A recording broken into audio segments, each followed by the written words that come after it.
Tenemos esta noche una gran satisfacción y un verdadero honor en presentarles a ustedes a un personaje singular, menos conocido aunque lo sea ya universalmente, pero menos de lo que debiera por lo que se refiere a nuestra audiencia española. Es venezolano, es el doctor Juan Pablo Pérez Alfonso, Alfonso en la fonética latinoamericana, que entre otras cosas es el hombre de cierto modo nos ha puesto a todos a sufrir, o por lo menos a experimentar, para dulcificar la palabra, sus consecuencias. El doctor Pérez Alfonso tuvo la idea de crear la OPEP, Organización de Países Exportadores de Petróleo. Y el resto de la historia, hasta donde es posible, ya lo conocen ustedes. Del doctor Pérez Alfonso se han escrito muchísimas cosas, hay una serie de libros acerca de él. Es un hombre austero, es un sociólogo, es un filósofo, es un hombre de ciencia, es un gran político, y es un hombre que ha huido siempre de los honores, de las fiestas, de las condecoraciones, de los cócteles. Él vive un poco encerrado lejos de la ciudad, arriba, en lo alto de uno de los cerros de la serranía que corona la ciudad de Caracas, exactamente en Los Chorros, donde estuvimos a verle este verano para invitarle cordialmente a que viniera al programa. Estuvimos en su casa en Los Chorros, donde encontramos al doctor Pérez Alfonso exactamente así, como ven ustedes en este libro, sentado en el patio de su casa, y exactamente así como le vimos hace unos meses, así le tenemos hoy aquí, por fin, dispuesto a contarnos tantas cosas que tenemos una inmensa curiosidad por saber. Muchas gracias, doctor, por haber sido tan amable en venir a estar con nosotros aquí en España. España que no le es desconocida porque usted ha venido varias veces a conocer de cerca a los españoles, a nuestra geografía y a nuestras costumbres. ¿Cómo se encuentra usted aquí entre nosotros? ¿Bien? Pues parece que muy bien. Muy agradado de haber vuelto a España con esta oportunidad, pero en realidad fue en cierta forma sorpresiva, porque cuando hablábamos en Caracas sobre la posibilidad de una entrevista con fines informativos de todo lo que pudiera interesar al público español, habíamos pensado en que aquella entrevista se pudiera haber grabado en Caracas, ya que había sido un principio sostenido consecuentemente por mí el no asistir a programas de televisión. Aún los más famosos programas de Caracas me han invitado insistentemente y yo nunca he aceptado ir al programa. En la casa sí han pasado varias oportunidades en las que he podido participar en programas televisados, no solamente venezolanos, sino mexicanos y europeos. Pero yo me esperaba pues también alcanzar el público español, y como no fue posible que se realizara la entrevista en Caracas, he hecho la excepción de que por primera vez vengo en programa televisado. Nosotros se lo agradecemos a usted muchísimo, es un verdadero honor que nos hace, y después de darle las gracias vamos a entrar rápidamente en materia. Hablaremos más tarde acerca de esa personalidad suya tan variada, tan fascinante, y que yo creo que va a ser una revelación para nuestro público, pero vamos a entrar primero con el tema del petróleo. ¿Por qué y cómo se interesó usted por el petróleo? Por la justicia. Por lo primero que me interesó en el petróleo fue la forma despiadada como se nos explotaba. Y yo era abogado, era abogado, porque desde que entré en funciones públicas colgué la placa de mi escritorio, y desde entonces, en el año 36, abandoné toda atención de servicios privados y me dediqué al servicio público. En cuanto fue posible participar en las actividades de defender el petróleo, que fue al término de la dictadura de Gómez, entonces yo inmediatamente comencé a preocuparme de ver cómo era posible de obtener alguna satisfacción ante los atropellos de que habíamos sido objeto. ¿Fue así como germinó en usted la idea de la creación de la OPEP? Tan fácilmente, pero lo que me proponía antes que nada era de que se hiciera un poco de justicia en las relaciones que manteníamos con estas empresas que ahora denominamos con mucho acierto transnacionales. Entonces, en aquella oportunidad no pensaba sino en reclamar lo más posible de lo que nos correspondía. Era una defensa, naturalmente, de un producto elemental para la economía de su país frente a las maniobras de tipo bajista de las compañías que pretendían comprar siempre el barril de petróleo a precios más bajos cada vez con objeto de aumentar sus beneficios. Bueno, nosotros decimos de gallina flaca y la gallina era gorda. Así es que lo fundamental era para mí el que se evaluara el petróleo en lo que él representaba, y las primeras gestiones, cuando tuve ya ocasión de participar en el gobierno como ministro de Fomento, a quien correspondía entonces todo lo relativo a mina, en 1945, en el primer gobierno elegido directamente por el pueblo. Entonces, en aquella ocasión, reclamé lo más que pude. Y entre otras cosas, para realizar y demostrar el verdadero valor del petróleo, se puso en licitación por primera vez en la historia de la industria petrolera internacional las regalías petroleras que las compañías pagaban también a precios de gallina flaca.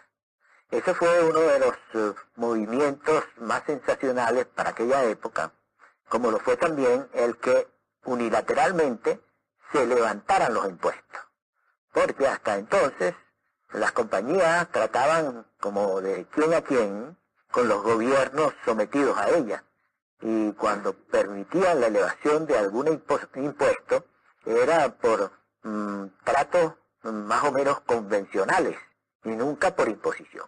El mismo 31 de diciembre de 1945 a mí me correspondió preparar un decreto que sorprendió al mundo porque unilateralmente se levantaron los impuestos para las compañías petroleras. De manera que fue usted ganando una batalla detrás de otra. ¿Ganó usted todas las batallas? Bueno, en aquella oportunidad todas fueron ganadas, porque el petróleo se vendió en pública subasta y entonces eso elevó el precio. El impuesto fue pagado a pesar de que se intentó llevarlo a las cortes internacionales, debido a que pretendían que como el decreto había sido dictado el 31 de diciembre, no debía afectar las ganancias del año en curso. Pero era una interpretación internacional la de que las ganancias no se conocen sino cuando se cortan las cuentas. Y las cuentas en general de las compañías petroleras se cortaban el 31 de diciembre. Así es que la mayoría de las empresas tuvo que pagar eso. Sin embargo, y esto ponía las cosas en su lugar, algunas empresas muy pequeñas y excepcionalmente cortaban sus cuentas en septiembre y ellas no fueron afectadas. El intento de ir a juicios internacionales contra el decreto quedó así sin base. En realidad, a partir de entonces y hasta nuestros días, la liberación, por así decirlo, de la esclavitud internacional en lo que al petróleo se refiere, ha ido siendo cada vez mayor. Indudablemente. Y hemos tenido la suerte de que con estos movimientos que se hicieron en Venezuela por primera vez, revistas internacionales petroleras publicaron en aquel momento, sin que yo mismo ni el gobierno venezolano apreciara en todos sus alcances el sentido de aquellos artículos, se reconocía que el movimiento que se producía en Venezuela iba a tener repercusiones internacionales. No solamente en el aspecto propio del petróleo, sino en el aspecto también de que los trabajadores del petróleo ya no estaban sometidos a las compañías petroleras, sino que había un Ministerio del Trabajo que defendía y organizaba y le servía de apoyo a los sindicatos petroleros, que pueden considerarse como el eje de la democracia venezolana. Diríamos entonces que el primer objetivo en pos de esa justicia que usted trataba de establecer se consiguió. El país, naturalmente, incrementó en gran manera sus ingresos en divisas. Habría que preguntar ahora si desde el punto de vista de la justicia esas divisas revertieron en un mayor poder adquisitivo, en un estándar de vida más alto del pueblo venezolano. Para entonces la idea que yo mismo tenía era un poco la que ahora mucho critico del desarrollismo. Y yo pensaba que logrando la mayor participación y los mayores ingresos para Venezuela, cualquiera que sea la forma como se invirtiera, el hecho de participar más en la riqueza que se nos agotaba iba a producir unos efectos saludables. Yo pensaba, quizás empleando un término muy español, de que aquello podría ser una olla podrida, pero las ollas podridas son bastante agradables muchas veces. Después he ido comprendiendo de que eso no era posible. Pero lo que es muy importante, a los fines de lo que sucedió posteriormente, es reconocer que aquel movimiento produjo cierta reacción, como era natural. La reacción se centraba en amenazar a Venezuela con que iba a quedar apartada del comercio internacional de petróleo, porque los yacimientos del Medio Oriente eran mucho más importantes, se iban a poner en explotación y así se arruinaría Venezuela. Ante esa amenaza fue que comenzó la idea de que no era posible que nosotros solos aprovecháramos esas circunstancias de hacer justicia en materia petrolera, y se realizó el primer contacto en 1947 con la delegación de Irán en Washington para llegar al acercamiento de los pueblos que teníamos un mismo interés petrolero. De manera que es usted un poco como de profeta y de captador de prosélitos entre todos los pueblos con intereses petroleros. Bueno, en cierta forma sí, vendiéndoles la idea de que era indispensable hacer justicia para los petróleos, que era la mayor riqueza de estos pueblos. Encontró, por lo tanto, una acogida inmediata y favorable. Bastante favorable. Aún en aquellos tiempos, el embajador de Irán en Washington vio con muy buenos ojos esa posibilidad. Después de eso, pues, se sucedieron muchas cosas. Este embajador llegó a ser premier en Irán, y luego le sucedió Mossadegh. Mossadegh, por tratar de lograr parte de lo que Venezuela había obtenido, confrontó la empresa inglesa, que era entonces únicamente inglesa, que allí dominaba, y por resistencia de esta empresa tuvo que llegar a la nacionalización. Y es la nacionalización famosa de Mossadegh que terminó en definitiva por un fracaso, porque todavía no había una organización.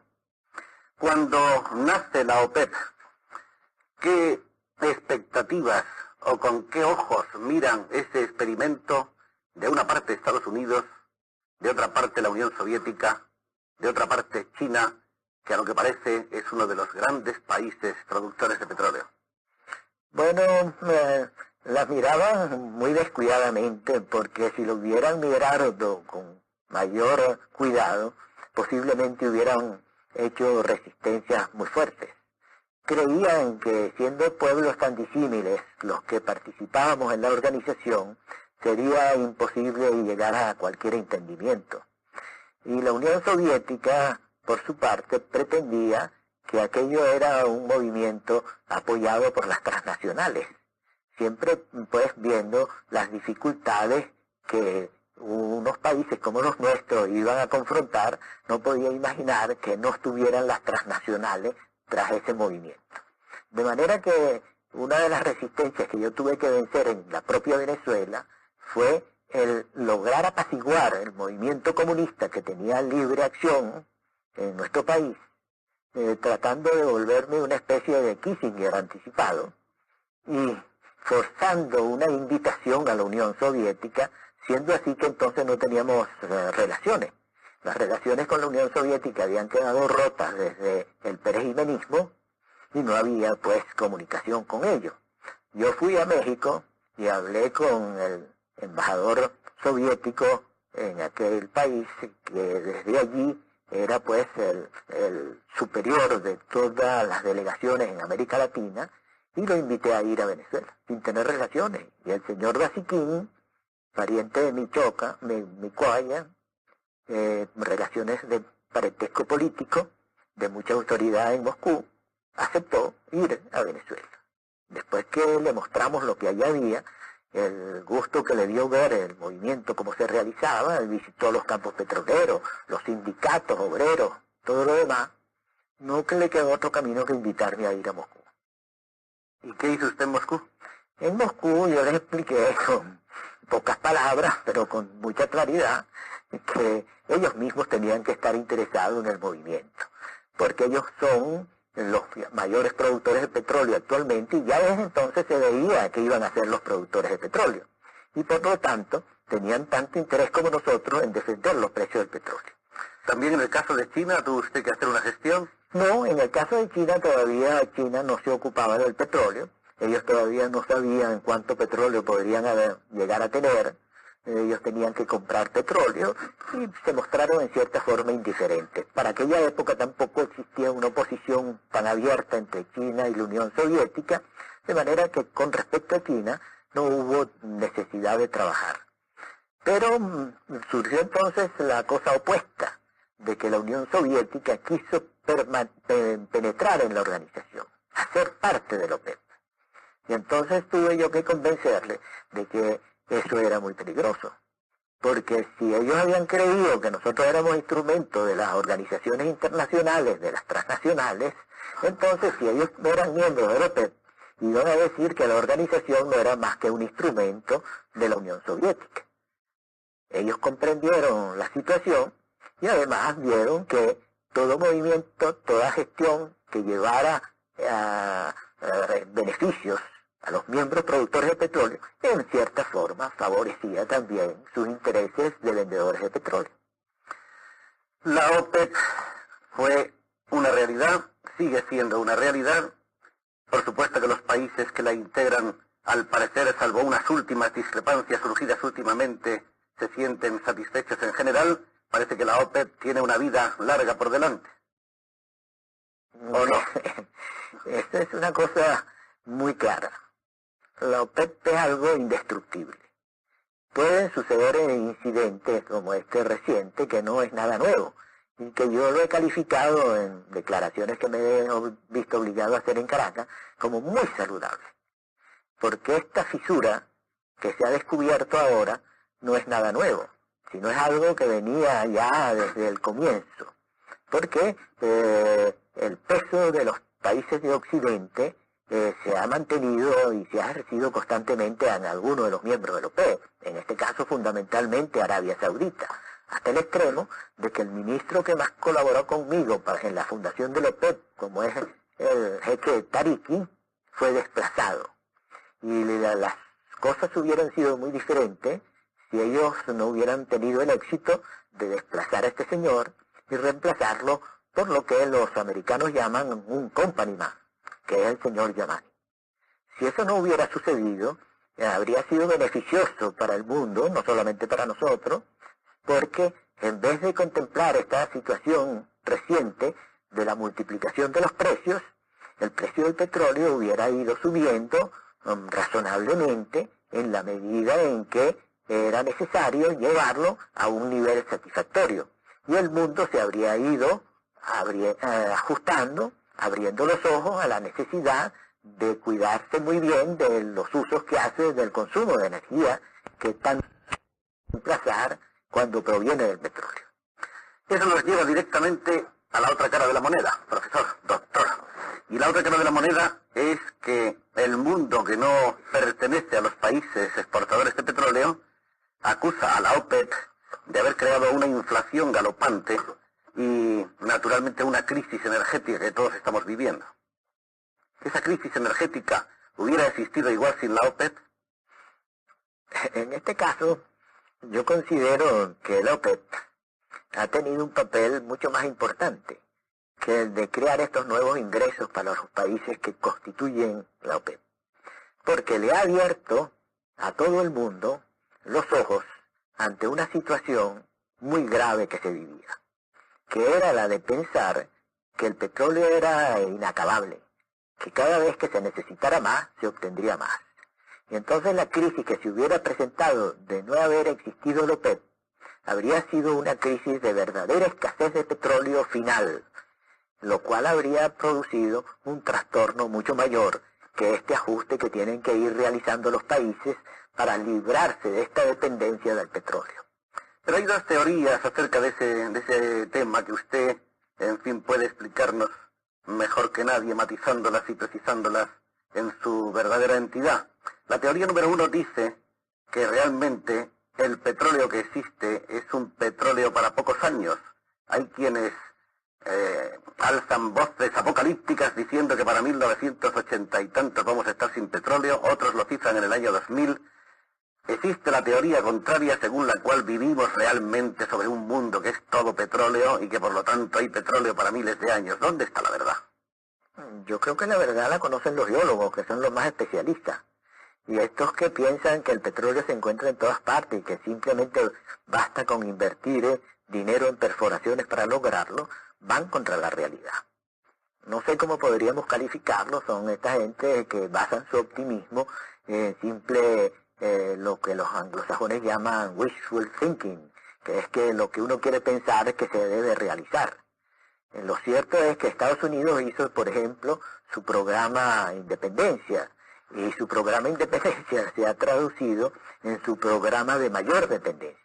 Actualmente, en vez de 50 millones de barriles de petróleo que consumía el mundo en 1973, bajó un poco en 1974, pero ahora se ha olvidado y ha creído otra vez que el petróleo eso fue una maniobra de la OPEP y que puede encontrarse petróleo en todas partes, y entonces ya estamos consumiendo 57 millones. De aquí que es muy probable que antes de terminar este siglo haya una verdadera escasez de petróleo, que sí es una circunstancia muy dramática. De manera que la voz de la sensatez debe aconsejarnos restringir al máximo el uso del petróleo. Indudablemente. Yo en Venezuela he sostenido que estamos cometiendo un abuso y estamos engañando a nuestro pueblo al dejarles consumir gasolina a los precios antes de subir el petróleo internacional. Es un crimen que lo observamos con consecuencias ya inmediatas. ¿Qué precio paga el automovilista venezolano por el litro de gasolina? Bueno, yo pago por el automóvil que uso 20 céntimos de un bolívar, es decir, una quinta parte de un bolívar por un litro de gasolina. Y no es de la inferior, yo podría pagar la de 15. Y también el automóvil marcharía bien. 3 pesetas litro está pagando el afortunado consumidor venezolano por un litro de gasolina. Es realmente un precio inconcebible en estos tiempos, aunque sea un país tan rico en petróleo como es el suyo. Yo no le llamaría afortunado, sino lo llamaría desafortunado, porque está consumiendo además el petróleo su automóvil. Él no lo cuida, él no lo ajusta, porque la gasolina nada vale. Y está contaminándonos el aire de Caracas en mayor cantidad de la que de todos modos lo contaminaría por el volumen de vehículos y por las condiciones del valle, debido a que nadie afina, como dicen los mecánicos, sus automóviles.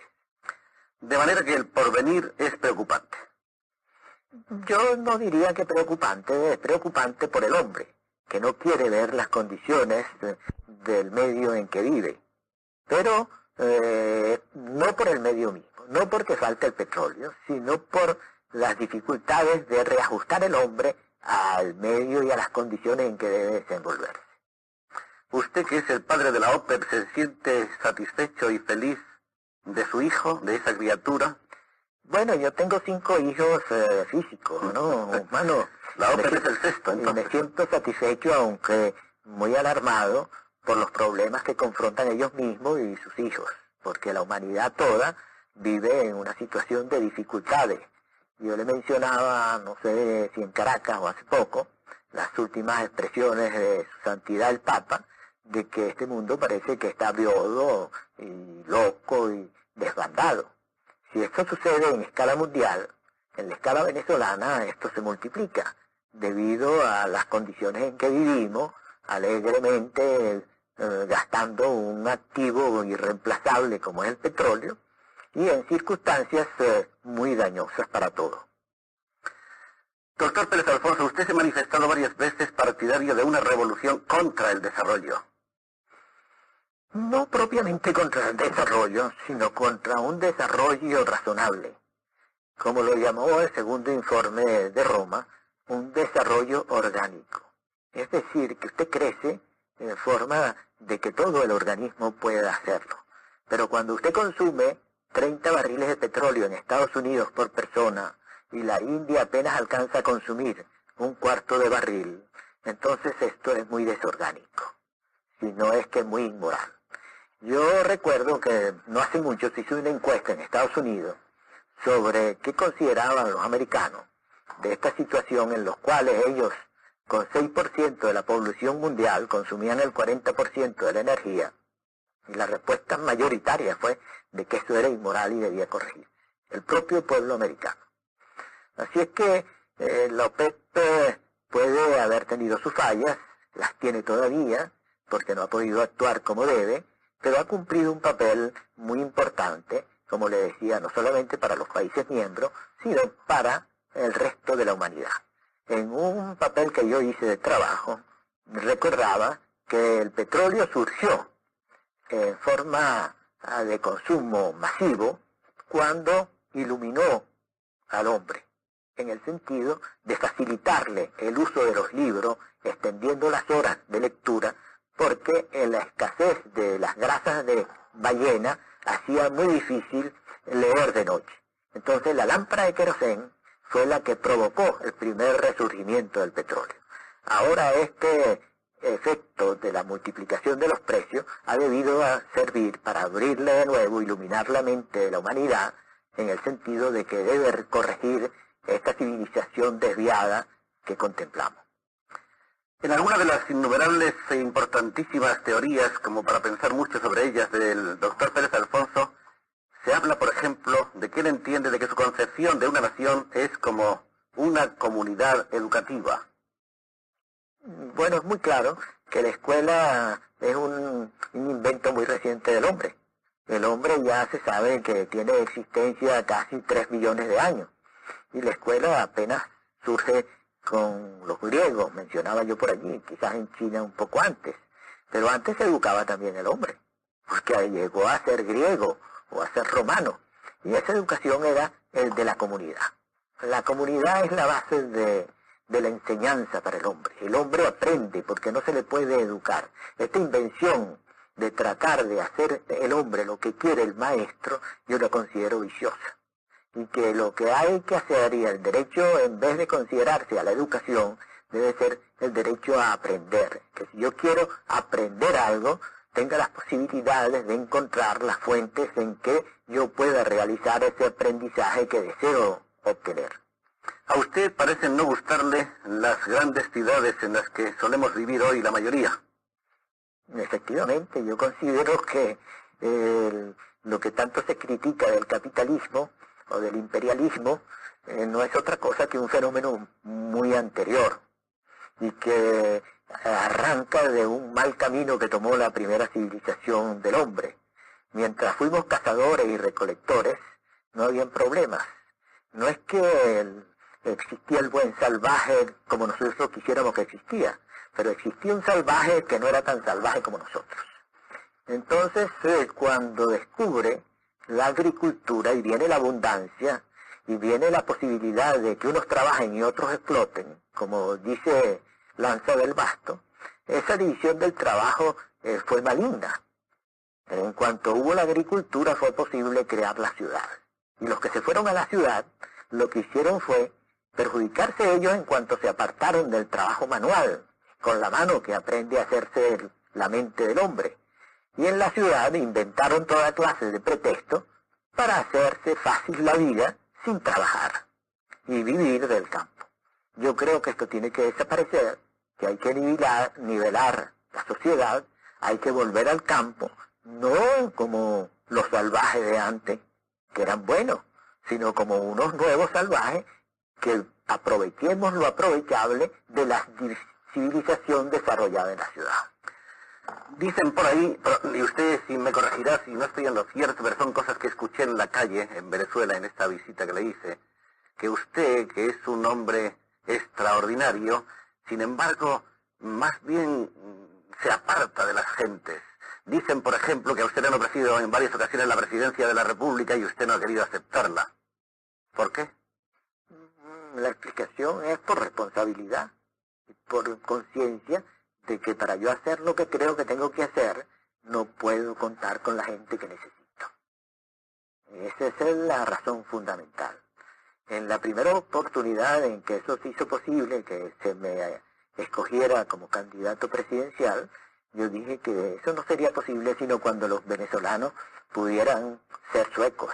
No en el sentido de que suecos como son ellos, ¿no? Pero que por lo menos tuvieran la lógica de los suecos y no la prelógica que tenemos nuestros países. En el segundo caso fue más serio porque se trataba de la división del partido. Era indudable que si el Partido de Acción Democrática no se dividía, yo sin hacer nada, también sin salir de la casa hubiera sido presidente, y entonces era más grave. Pero meditándolo muy bien, llegué a la conclusión de que nada se puede lograr si usted está convencido de que no cuenta con los instrumentos y los elementos necesarios para obtenerlo. Es preferible tener la ilusión de que se puede hacer. Mientras no se tenga esa ilusión, es preferible trabajar en otras formas para mejorar las circunstancias que impiden lograr lo que uno se propone. Pero en cierto modo usted se ha convertido en Venezuela en una figura legendaria, en una figura casi de oráculo. Dicen que los grandes políticos e incluso los jefes de Estado acuden a usted en demanda de consejo. Yo no sé si usted está en condiciones de poder decirme que eso es cierto o que no lo es.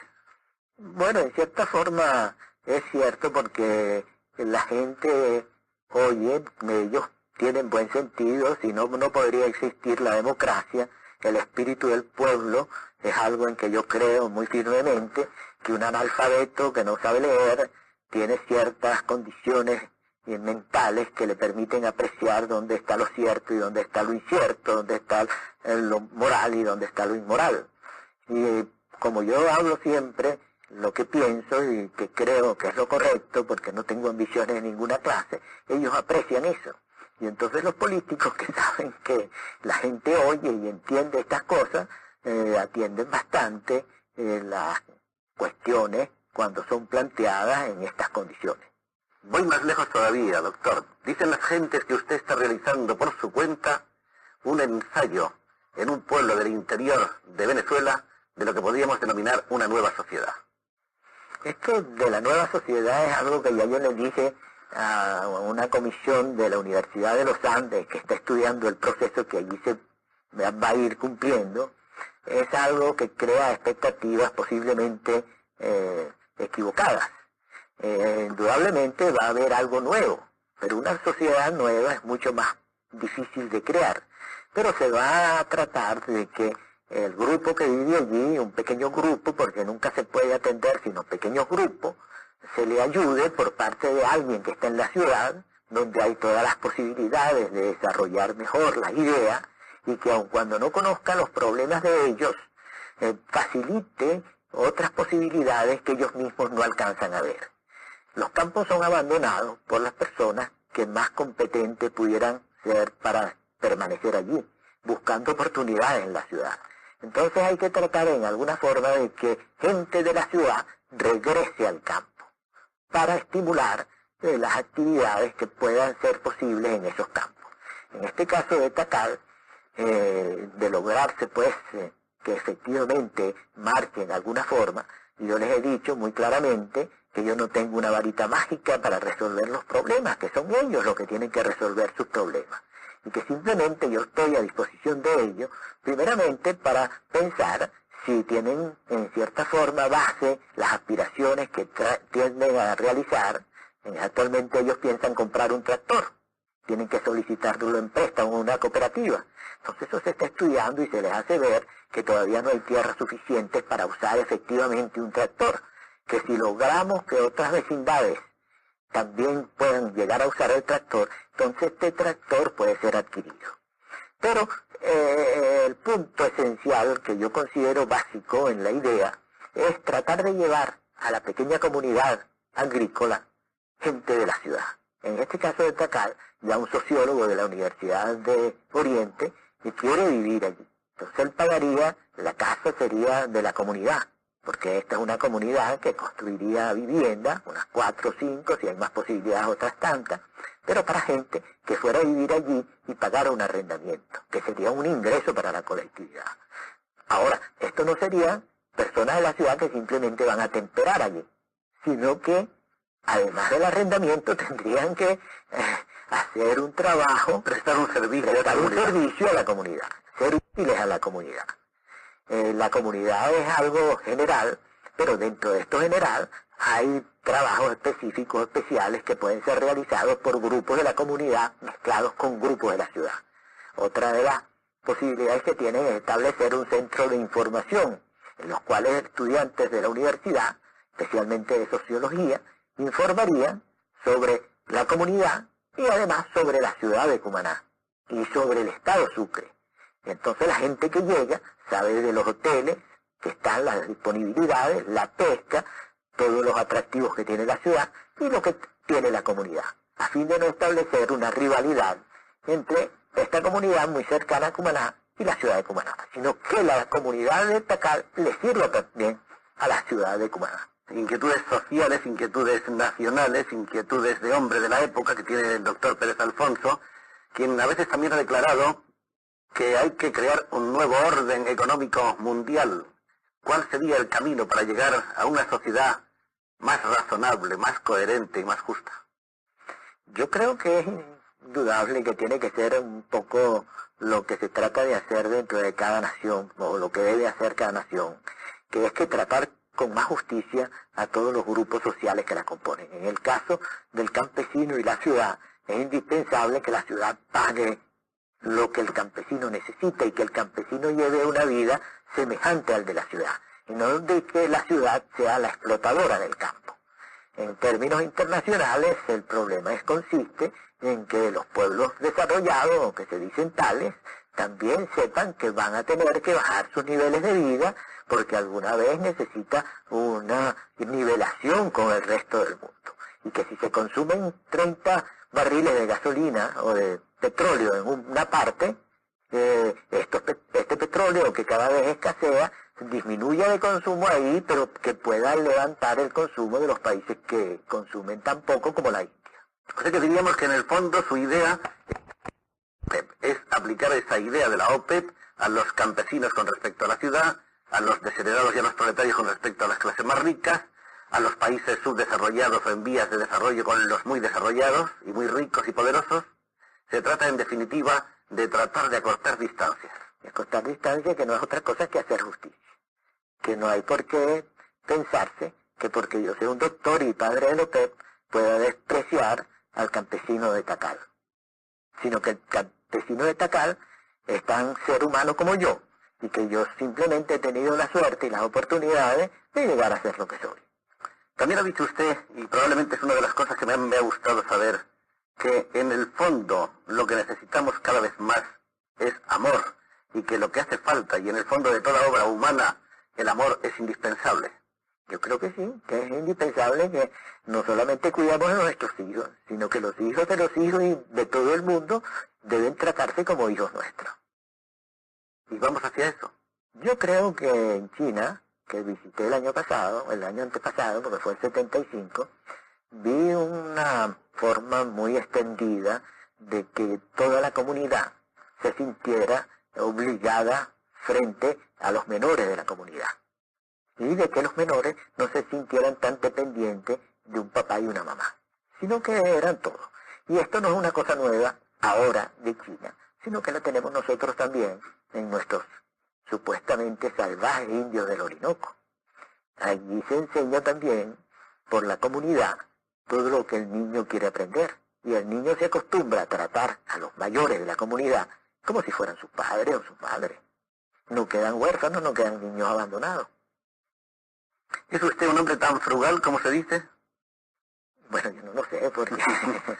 Hay una curiosa caricatura de un humorista venezolano que pinta la cabeza, esa cabeza con tanta personalidad del doctor Pérez Alfonso, y luego escribe este dístico: por su gran austeridad más parece bonzo Juan Pablo Pérez Alfonso. Tiene usted fama de ser eso, un hombre austero, un hombre sencillo, un hombre sobrio. Es que yo creo que uno no debe usar más elementos de la naturaleza o de la producto del hombre que los que sean esenciales para sobrevivir, en todos los sentidos, ¿no? De manera que si eso es austeridad, yo trato de cumplirla, y hacerla cumplir también. ¿Hasta qué punto tienen razón los que dicen que usted es un profeta? Que tiene usted una capacidad profética y casi de visionario, que usted ha pronosticado muchos de los hechos que han acaecido, sobre todo en su país. Yo creo que no hay misterio en eso, sino que simplemente soy un hombre objetivo, quizás por la formación de abogado. Para poder ser buen abogado, usted tiene que ver el lado opuesto y ser abogado del diablo también. De lo contrario, difícilmente puede ser abogado de Dios. Y en estas condiciones es que se puede ver que aun cuando nos pudiera dañar algo, yo considero que ese algo existe y hay que no hacerse ilusiones, sino por lo contrario, hacer lo necesario para corregir lo que pueda suceder en nuestra contra. En el caso, por ejemplo, del petróleo, siempre he dicho que en cuanto se subieron los precios, no había que hacerse ilusiones, que la guerra no había terminado y que nosotros deberíamos habernos comportado como si no hubiera subido el petróleo y continuar nuestro camino haciendo reserva fundamentalmente del petróleo que dejaríamos de vender para que el ingreso tuviera un techo, o si no era posible porque los clientes necesitaban con urgencia ese petróleo, que se congelaran las divisas provenientes del excedente. Esto por la primera vez se lo planteé al anterior presidente, el doctor Caldera, cuando el primer movimiento de precios en 1971. Iban a ingresar que no se esperaban por el gobierno y que prácticamente les fueron impuestos al gobierno por el Congreso. Sin embargo, una vez que los obtuvo el gobierno, los consideró como un ingreso normal y dispuso de ello, y dispuso de mucho más de los 700 millones. En esa oportunidad yo planteé tres alternativas. El que, para no ponerlos pues en un disparadero de que era una sola cosa la que debía hacerse. Una era de que se pagaran las deudas que ya tenía contraídas Venezuela en los organismos internacionales. Esto tenía un doble propósito, que era el de no usar estas divisas comprando cachivaches más para Venezuela, sino facilitando a los organismos internacionales el dinero que utilizarían otros países más necesitados que nosotros. La segunda alternativa consistía en comprar valores internacionales de primera clase para tenerlos pues disponibles allí, y hubiera Venezuela sido un país mucho más fuerte en las discusiones que necesitaba la defensa del petróleo. Y por último, la tesis preferida por mí era de que, habiendo autorizado el Congreso un determinado nivel de ingreso muy satisfactorio que el gobierno había estado muy contento de recibir por parte del petróleo, una vez que se lograron mayores ingresos por los mayores precios, no se produjera sino lo previsto en el presupuesto. He sostenido que esto es hasta ilegal, porque al autorizarse en el presupuesto el ingreso determinado, esto era lo que había aprobado el Congreso, y que el gobierno, en su gestión administradora, debería obtener lo más posible, pero que al ir creciendo esto, debería disminuir la disponibilidad de un activo nacional que es de toda la colectividad. El problema acaso es un problema de tipo psicológico, y es que se ha llegado a creer en que el petróleo es un maná y que esa fortuna que llueve todos los días y esas fortunas adicionales que llueven de vez en cuando van a durar también siempre. Yo creo que es más que eso, que es más que vayan a durar siempre. Actualmente hay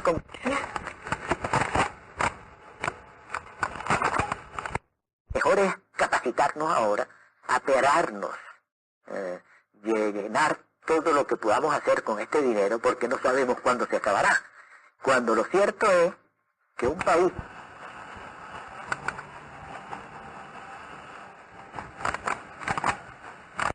hemos visto magnificadamente en esta ocasión en que se cuadruplicaron los precios del petróleo del 74, y al que al subir el gasto público en una forma fantástica, el producto fue igual, porque somos los mismos venezolanos los que estamos trabajando.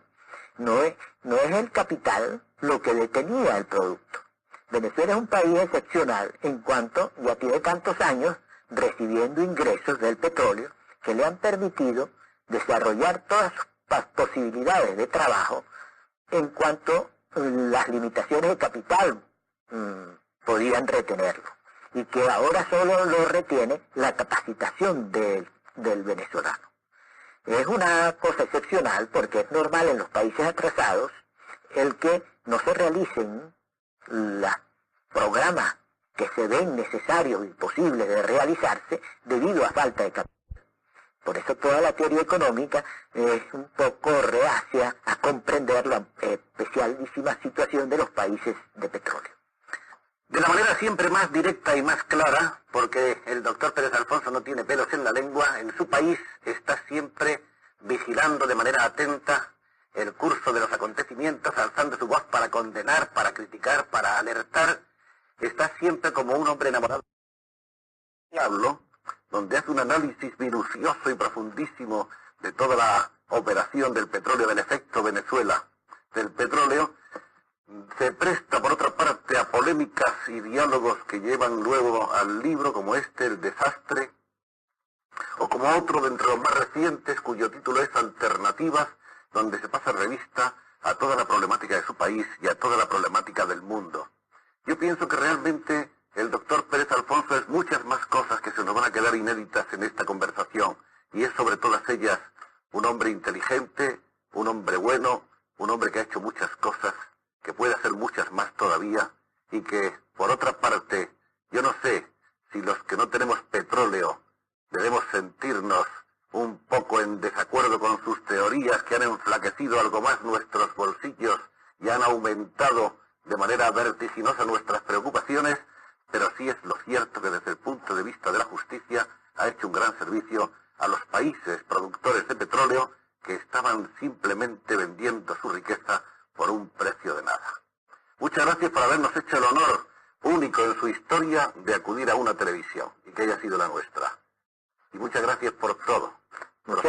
Muchas gracias a usted, pero insisto de nuevo en que este ha sido una alerta a la humanidad, de que aunque es doloroso pagar más caro el petróleo, es preferible que encontrarse muy pronto sin petróleo. La advertencia, el doctor Pérez Alfonso nos ha dicho, y es el hombre que sabe más de estas cosas en el mundo.